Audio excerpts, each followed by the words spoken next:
Ladies and gentlemen, it's a huge pleasure to be helping to present these awards once again. I am in charge for the next hour, which for a leader of the Conservative Party is about average, as you will have gathered by now.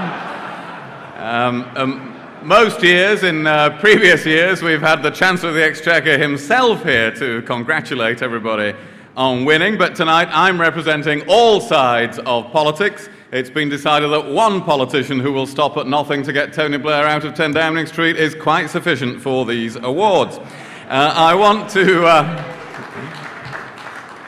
to congratulate Digby Jones on his handling of the hecklers and everything else at this week's CBI conference. It could have been worse, I have to tell him. It could have been like the time Lady Astor was giving a speech in which she said, "I would rather commit adultery than let a drop of alcohol pass my lips." And someone at the back shouted out, "Well, who wouldn't?" It could have been like the time at the Labour Party conference 30 years ago where a minister was asked what he'd achieved, and they said, "We've achieved a lot. We've driven prostitution off the streets and underground." And someone shouted, "Well, that's it, pandering to the bleeding miners again." And I enjoyed his stories about Winston Churchill. I think his bigger insult of Clement Attlee, rather than the lavatory incident, although that's a good one, is when he recalled that he said an empty taxi drew up outside in Downing Street and Attlee got out. That was one of his great insults. But he knew how to take the big scandals in his stride. We could have done with him today. He once exclaimed, when told of an impending scandal in his government about an incident not far from here in Hyde Park, he exclaimed, "One of my ministers caught half naked with a guardsman in Hyde Park last Wednesday on the coldest night of the year." Then he apparently said, "Makes you proud to be British, doesn't it?" And you do have to think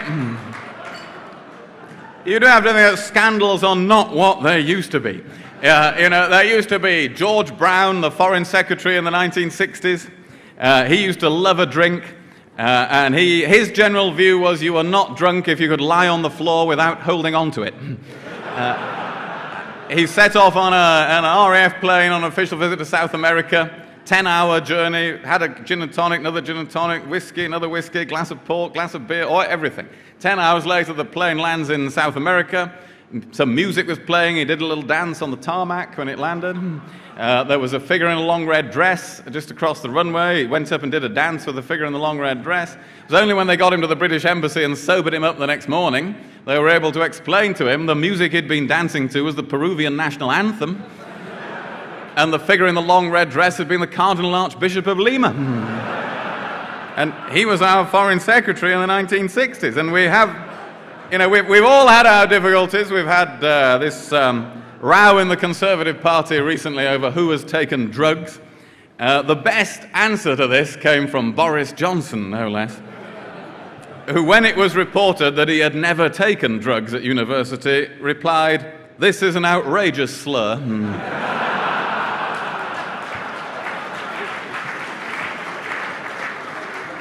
He said there are no no-go areas as far as I'm concerned.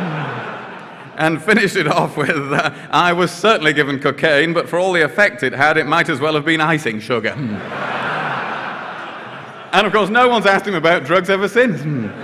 This is the most effective reply. It's like the great statement of the late George Best, much mourned this week, who recalled the time in his life when he did give up women and booze, and he said it was the worst 20 minutes of his life.